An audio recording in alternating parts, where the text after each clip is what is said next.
Welcome to my channel.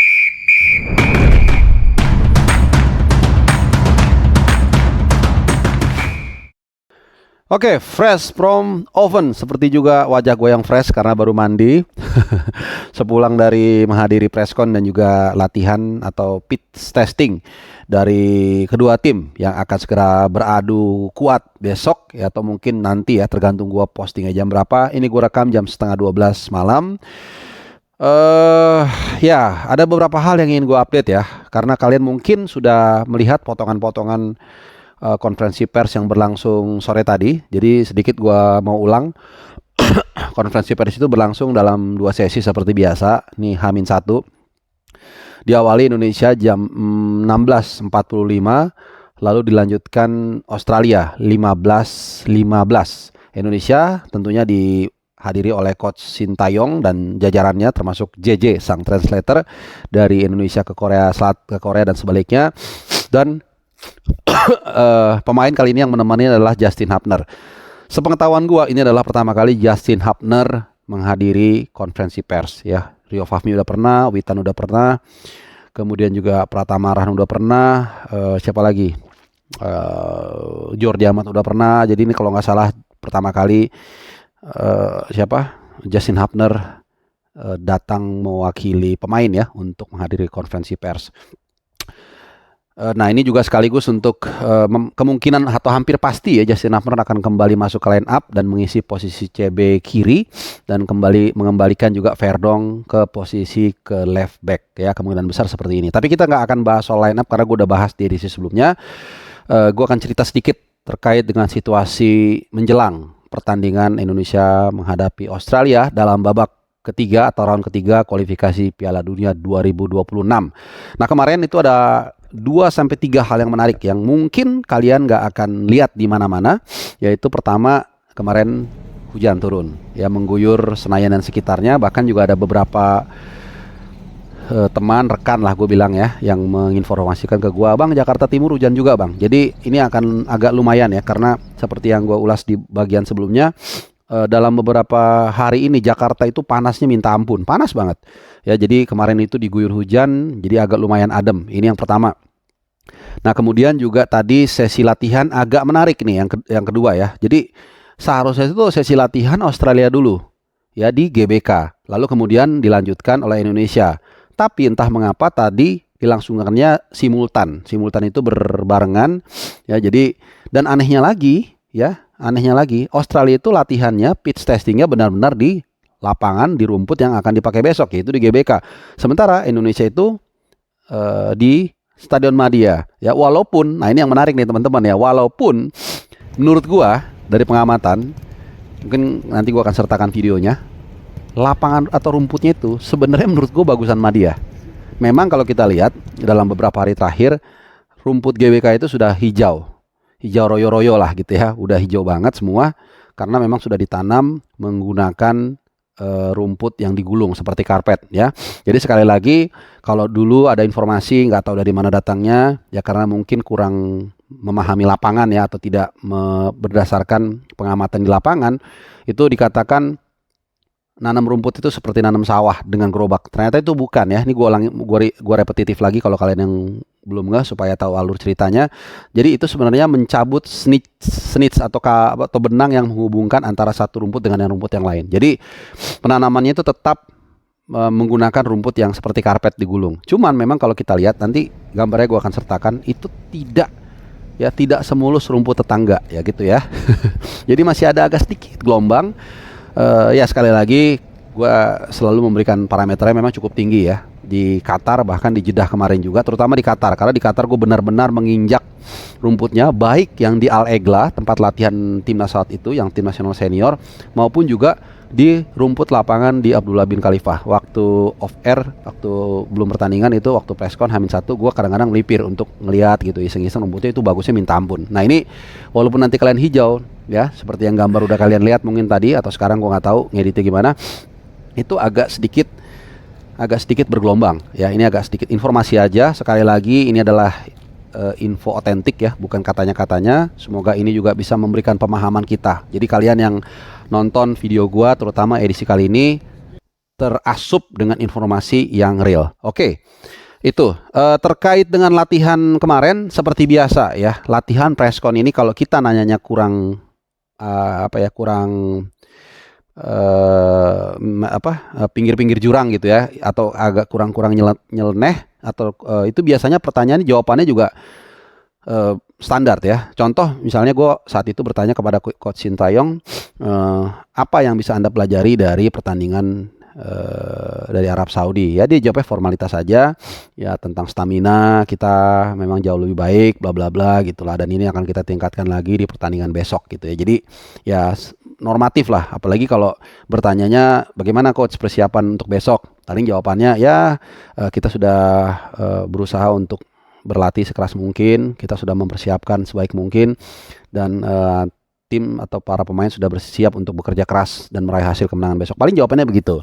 Nah, kadang-kadang kita harus sedikit bukan nyelekit ya, tapi agak sedikit tajam untuk bertanya atau riset seperti yang ditanyakan oleh salah satu rekan gua ya dari goal.com. Ini gue sebut aja ya, harus kita berikan credit point, namanya Vino. Jadi dia mengatakan bahwa Graham Arnold ini dulu itu pernah berkecimpung di sepak bola di Belanda. Nah, dia bertanya, apa yang Anda lihat dengan banyaknya pemain Indonesia berdarah Belanda? Nah, ini pertanyaan-pertanyaan gini yang membuat Graham Arnold tersenyum dan kemudian menjawab cukup lugas lah seperti itu. Termasuk juga training, di sesi training itu karena kita memang hanya dikasih waktu sekitar 20 menit awal. Kenapa dikasih 20 menit awal? Kalau kalian yang ngikutin channel gue mungkin udah tahu jawabannya. Kalau kalian yang baru, jawabannya adalah karena di sesi awal-awal itu wartawan dikasih kesempatan untuk mendapatkan gambar atau video ya, karena sekarang banyak banget konten kreator atau bahkan media mainstream yang punya juga platform di sosial media, YouTube, Instagram, TikTok dan lain-lain, sehingga banyak yang juga ngerekam, ada dapat gambar. Tapi setelah lewat 20 menit setelah pemanasan itu selesai, biasanya mulai taktikal atau mulai prioritas ya. Misalnya contoh Rafael Strike nanti ditugaskan akan menjadi pemantul. Nah, dia akan latihannya seperti itu. Nah, ini nggak boleh diketahui sama siapapun kan, takutnya bocor. Sehingga memang kita hanya dikasih waktu sekitar 15-20 menit biasanya. Setelah itu kita akan keluar. Jadi gambar yang kalian lihat itu hanya latihan ringan ya. Tapi ini juga mungkin bisa kita manfaatkan dengan melihat para pemain yang kira-kira fit atau enggak dan seterusnya. Paling sampai situ aja. Kalau untuk lebih detail, lebih jauh melihat dari latihan tersebut seperti apa nanti gambaran pertandingan besok, itu memang sulit. Maka dalam beberapa kesempatan gue selalu mengatakan, sisakan 20-30% dari semua pandit atau pengamat, bahwa lu nggak tahu semua apa yang terjadi di dalam ruang ganti gitu ya. Oke. Terkait animo, ini juga sangat luar biasa teman-teman. Seperti yang sudah gue selalu menyertakan gambar yang meliputi itu, kalau gue hitung-hitung ada kurang lebih sekitar 100-an lah, termasuk media dari lokal paling banyak mungkin ada 95% atau mungkin 90%. Sisanya tentu dari Australia dan juga dari ESPN. Jadi tadi juga ada yang ESPN karena dia menanya, jadi gue tahu itu sangat luar biasa ya. Karena sekali lagi ini adalah momentum pertandingan tertinggi yang pernah dijalani oleh Indonesia sejak Indonesia berdiri ya. Jadi kalau ada yang komen waktu itu kemarin di kolom komen, gue bilang, Bung, sebagai catatan ya, Indonesia pernah masuk Piala Dunia. Nah, ini perlu belajar sejarah ya. Indonesia itu merdeka tahun 45. Jadi sebelum 45 itu bukan Indonesia yang lolos, tapi Hindia Belanda ya. Ini sekedar catatan aja supaya nggak salah, tapi nggak apa-apa. Terima kasih buat yang sudah berusaha mengkoreksi. Gue menghargai ya, tapi gue luruskan lagi bahwa saat itu kita belum ada Indonesia. Indonesia itu baru merdeka 45. Benderanya pun saat itu kita lolos itu masih merah putih biru. Jadi di saat yang bersamaan mungkin itu satu-satunya Piala Dunia di mana ada dua bendera yang sama berkibar di satu turnamen Piala Dunia. Oke, untuk pertandingan besok seperti biasa, gua juga akan hadir di sana, akan mereport langsung. Sebelum pertandingan, gue akan memberikan satu video lagi buat teman-teman semua mengupdate informasi terakhir, dan juga setelah pertandingan straight away gue akan report ke kalian, dan tentu saja kita berharap Indonesia meraih hasil positif. Ya, kita akan mudah-mudahan kita bisa menambahkan luka lagi di pasukan Graham Arnold untuk sekaligus menebalkan peluang kita untuk lolos ke Piala Dunia. Who knows ya, kita tidak terlalu jauh dari mimpi itu walaupun tidak mudah ya, karena peringkatnya jauh banget ini. Kalau nggak salah Australia itu sekitar 30-an, kita 130-an, intinya berjarak 100 peringkat ya. Walaupun mesti diingat, ini adalah cerminan beberapa bulan lalu ya. Bahkan sebenarnya ini bukan cerminan realita saat ini, karena saat ini ya Indonesia sudah materinya jauh lebih kuat dibandingkan beberapa bahkan beberapa bulan lalu, dengan tambahan beberapa pemain mulai dari Ragnar, Tom Hai, kemudian juga Jai Itses, Calvin Verdong dan lain-lain. Apalagi nanti kalau Eliano Schneider dan juga Miss Helger sudah masuk, mungkin Oktober nanti.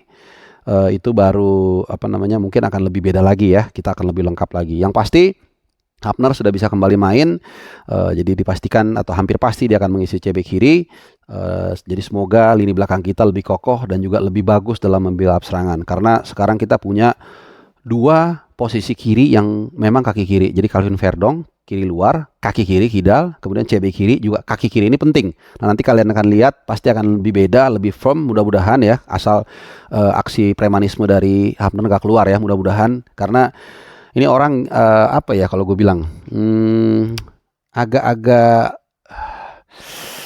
susah gue jelasinnya ya. Kayak tadi pun pas preskon wajahnya dingin. Sementara kalau Jay Itses waktu di Jeddah kan gue juga hadir di sana, itu wajahnya lebih tenang ya, tapi tenang seperti tahu apa yang harus dilakukan, tenang terkontrol. Kalau Justin Hafner itu kita kayak nggak bisa menduga ya apa yang ada di kepala dia, takut tiba-tiba marah atau apa, agak-agak seperti itu kesannya. Jadi mudah-mudahan besok dia bisa calm, bisa tenang dalam menghadapi atau menjaga kedalaman ataupun kekokohan lini belakang kita bersama Bang Jai tentunya, dan juga kemungkinan Rizky Ridho di CB kanan.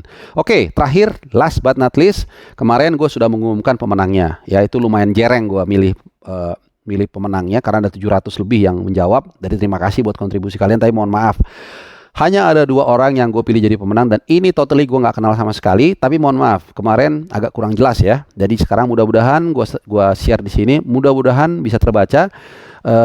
Dan gue mungkin akan tambahkan lagi teksnya ya, nama judul pemenangnya itu nickname-nya lebih jelas lagi gue edit supaya kalian bisa tahu, terinformasi dengan baik bahwa ini memang ya kalian atau bukan. Dan nanti langsung hubungi di IG gue @bungharpa kalau memang merasa kalian pemenangnya. Oke, terima kasih teman-teman ya udah menyimak, dan seperti biasa gue selalu berharap kalian dalam keadaan sehat, dan terima kasih untuk perhatian kalian. Sehat selalu dan bye-bye.